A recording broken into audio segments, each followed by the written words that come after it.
شرم اور حیا نام کی کوئی شے نہیں، اس میں تو عفت کا کوئی حساب نہیں، کوئی ذکر ہی نہیں۔ اور گواہی ہے کیا ہے؟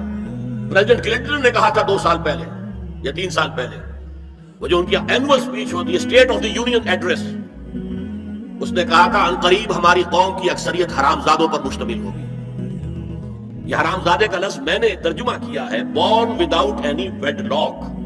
ایک تو ہوتا ہے ایک مرد اور عورت کی شادی ہوئی ہے، نکاح ہوا ہے، پھیرے پڑے، کچھ بھی ہوا ہے، لیکن اعلانیہ طور پر وہ اب شوہر اور بیوی کی حیثیت سے ہے، تو ان کی اولاد ہو رہی ہے، جائز اولاد ہے۔ ایک بغیر شادی کی اولاد ہو رہی ہے تو یہ حرامی ہے، حرامزادے ہے۔ انہوں نے کہا کہ ہماری قوم کی اکثریت حرامزادوں پر مشتمل ہے۔ ہومو سیکسولیٹی، لیسبینز، گیز، اور بالکل ڈکلیئر کرتے ہیں، پادری ڈکلیئر کرتا میں گے ہوں، سینیٹر ڈکلیئر کرتا میں گے ہوں، انہیں کوئی شرم ہی نہیں، اس کے اندر کوئی حجاب نہیں، اعتراف کرنے کے اندر کہیں بھی کسی طرح کی رکاوٹ نہیں، ہچکچاہٹ نہیں۔ یہ جس کو کہا جائے گا پرمیسو ہیڈونزم، جنسی لذت ہر طریقے سے حاصل کی جا سکتی ہے۔ زنا بالرضا ہو تو کوئی جرم ہے ہی نہیں، ہاں زنا بالجبر ہو تو جرم ہے، بالرضا ہو تو جرم نہیں، جرم ہے ہی نہیں سرے سے۔ ساری اخلاقی اقدار کو اس طریقے سے انہوں نے بلیا بیٹ کر دیا ہے۔ البتہ ابھی یہ تیسرا معاملہ کچھ عالم اسلام کی حد تک ابھی پورا ان کا پروگرام مکمل نہیں ہو سکا۔ ہمارے ہاں ابھی کچھ خاندانی نظام کی بنیادیں باقی ہیں، کچھ والدین کا ادب ہے، ان کی عزت ہے، ان کی خدمت کو انسان اپنے لیے سعادت سمجھتا ہے، بیوی اور شوہر کے درمیان محبت، الفت، باہمی اعتماد کی کچھ فضا ہے، خاندانی نظام ہے۔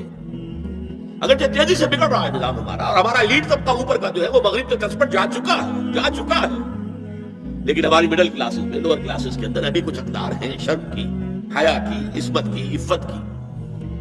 آپ پورا زوردار طریقے پر مہم چلا رہے ہیں کہ مسلمان ممالک سے بھی یہ ساری اقدار ختم کر دی جائے۔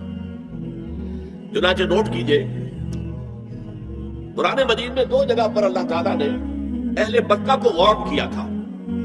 اولم یروا انا ناتی الارض ننقصها من اطرافها، کیا یہ قریش دیکھ نہیں رہے کہ ہم رفتہ رفتہ ان کی طرف بڑھ رہے ہیں، چاروں طرف سے ان کے گرد ہمارا گھیرا تنگ ہوتا جا رہا ہے، ان کے گرد جو قبائل آباد ہیں وہ ہمارے حلیف بنتے جا رہے ہیں۔ یہ سورہ رعد کی آیت ہے، اور اسی طرح سورہ انبیاء میں ہے، افلا یرون انا ناتی الارض ننقصها من اطرافها۔ تو اسلام گھیرا تنگ کر رہا تھا رفتہ رفتہ کفار مکہ کے گرد۔ آج یہ برعکس ہے کہ یہ مغرب اور امریکہ کی عظیم قوت کو استعمال کرتے ہوئے، سول سپریم پاور آن ارتھ، آج یہ ہمارے گرد گھیرا تنگ کرتے چلے آ رہے ہیں کہ ہمارا معاشرتی نظام بھی تلپٹ ہو جائے، درہم برہم ہو جائے، ہماری اقدار بھی ختم ہو جائے، ہمارے ہاں بھی عورت اور مرد بالکل برابر ہونے کے مدعی ہو کر میدان میں آ جائیں، عورت مرد بن جائے، مرد عورت بن جائے، مردوں کی شادیاں ہو جائیں کہ ایک مرد شوہر اور ایک مرد بیوی، اور رجسٹر ہو جائے شادی۔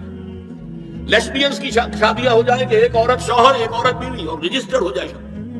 یہ سارا کام ناتی الارض ننقصها من اطرافها، اس کی مثال کیا ہے کہ پہلے اس پروگرام کے تحت 1994 میں کانفرنس ہوئی قاہرہ میں، عرب ورلڈ کا وہ مرکز ہے، اس لیے کہ عربوں میں تعلیم کے اعتبار سے، ٹیکنالوجی کے اعتبار سے سب سے آگے مصری ہے، تو یہ چونکہ ان کا ثقافتی اعتبار سے امام ہے، وہاں جا کر انہوں نے ڈیرا لگایا اور ان افکار کی اور ان نظریات کا پرچار کا معاملہ کیا۔ دوسری 1 سال کے بعد کانفرنس کر دی بیجنگ میں، تاکہ ادھر سے اور ایک اور طرف سے گھیرا ڈالا جائے اور عالم اسلام کا جو یہ حصہ ہے ایشیا کا، اس کے اوپر اثر انداز ہوا جائے۔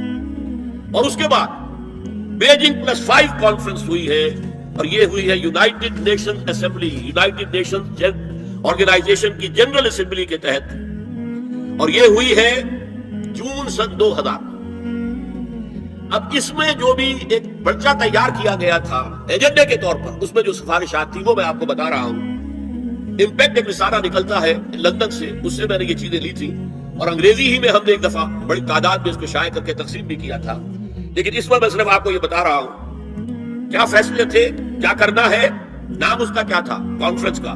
Women 2000، gender equality, development and peace for the 21st century. Preparatory document میں نمبر 1، ہومو سیکسولیٹی کو نارمل سیکسول اورینٹیشن قرار دیا جائے، کوئی جرم نہیں ہے۔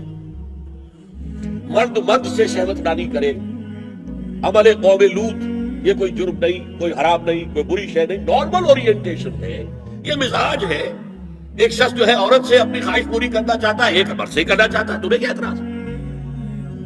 ہومو سیکسول میرجز کو تسلیم کیا جائے، جو تسلیم ہو رہا ہے۔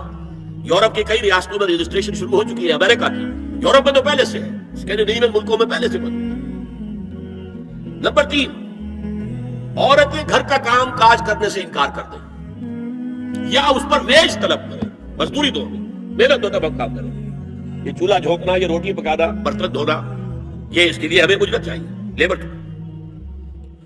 نمبر 4، عورتیں حمل اور وضع حمل کی جو تکلیف برداشت کریں اس پر بھی شوہر سے اجرت لیں۔ نمبر 5، اگر کسی وقت کسی عورت کی طبیعت آمادہ نہ ہو ہم بستری کے لیے اور شوہر مجبور کرے تو اسے میریٹل ریپ قرار دیا جائے، یہ زنا بالجبر ہوگا جس کی سزا دی گئی۔ شوہر اور بیوی کا معاملہ ہے، اس بیوی کی طبیعت کسی وجہ سے آمادہ نہیں ہے اور شوہر انسسٹ کر رہا ہے تو یہ میریٹل ریپ، شادی شدہ لوگوں کے مابین زنا بالجبر شمار ہوگا۔ نمبر 6، پروسٹیٹیوشن کو ایک باعزت پیشہ مانا جائے اور ان کو پروسٹیٹیوٹس نہ کہا جائے بلکہ سیکس ورکرز، سیکشول ورکرز۔ جیسے مرد ہے وہ اپنی جسمانی قوت استعمال کر رہا ہے، وہ چلا رہا ہے، کسی چلا رہا ہے، یا وہ کہیں اینٹیں ڈھو رہا ہے، یا کوئی اور دماغی سے استعمال کر رہا ہے، ڈاکٹر بیٹھا اس نے لکھ رہا ہے، فیس لے رہا ہے، عورت بھی اپنے جسم کے ایک عضو کو استعمال کر رہی ہے تو وہ سیکشول ورکر ہے اور وہ پیشہ ہے اور وہ باعزت ہے، اس پر قتل کوئی قتل کرنا ہو۔ 7، وراثت اور طلاق میں بالکل برابری، کوئی فرق نہیں۔ اب یہ خاص چیز تو معلوم ہوتا ہے کہ اسلام ہی کو ہدف بنا کر انہوں نے ایجنڈے میں شامل کیا۔ اس کا نام ہے سوشل انجینئرنگ، معاشرتی تعمیر نو۔ پرانی تعمیر، وہ جو مولانا روم نے کہا تھا کہ اگر کوئی پرانی عمارت ہے نئی بنانی ہے تو پہلے گرانی پڑے گی، اولا تعمیر را ویرا کنن، تو پہلی تعمیر گرائیں گے تو دوسری بنے گی۔ لہذا یہ سارا سٹرکچر جو ہے سوشل، یہ ختم کر کے یہ نئی سوشل انجینئرنگ ہے جو ہمیں کرنی ہے، اور اس کا سب سے بڑا ٹارگٹ عالم اسلام۔